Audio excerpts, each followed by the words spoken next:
I started just working general medicine in a hospital, and every situation that I was in, I always found myself really driven towards the palliative care end of nursing. That's always where I felt the most joy and where I felt the most connected with the residents and families. About 10 years ago, I knew Innisfree was opening up, and I applied to first work casually at Lazard House, and then I ended up working full-time at Innisfree as the bedside nurse when it opened. And fast forward, I did some of the clinical pieces, and now I am working as their education lead. As the education lead for Lazard and Innisfree, I'm responsible for helping staff create education plans.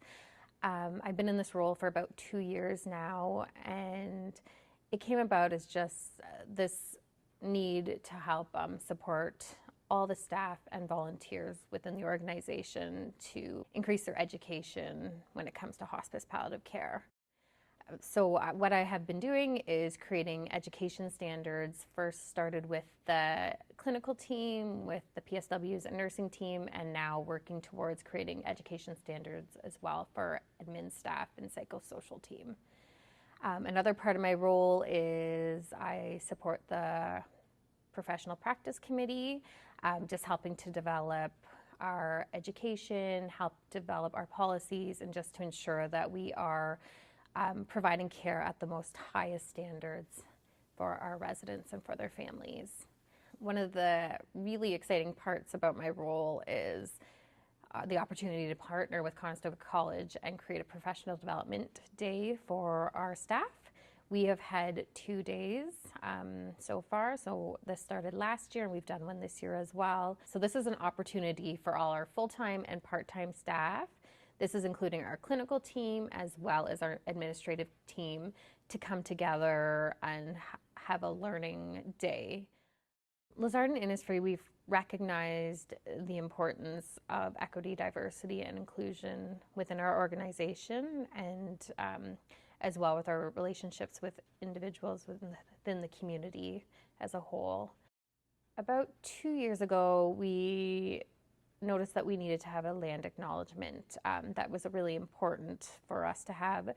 And as we were creating the land acknowledgement, we realized that it was not just something that was performative, that this is what we wanted to say at our meetings, but that we really wanted to have our words become action.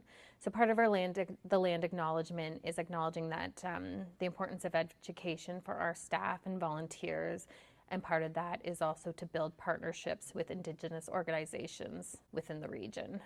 So we were very fortunate to partner with Crowshield Lodge and go on site to their site on Huron Road and have some learning circles. So what that looks like is we had 4 sessions.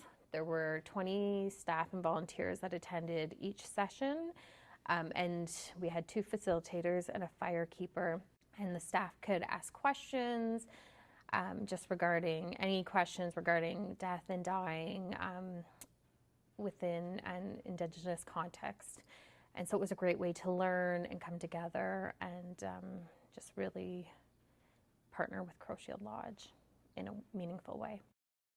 I would say that the learning circles were really just the beginning of our learning journey as an organization. It kind of opened our eyes to what we still need to learn, I suppose. It's really important for me just to always come back to the why, as to why do we do what we do, who is our focus, and I think with anyone I talk to in the organization, it always comes back to our residents and our families and how important it is to provide care that is so specific to what their needs are. And I just feel really fortunate to be able to be that person who's kind of cheering on our staff and cheering on our admin team and just really giving them the tools that they have to be able to provide the best care that they can do.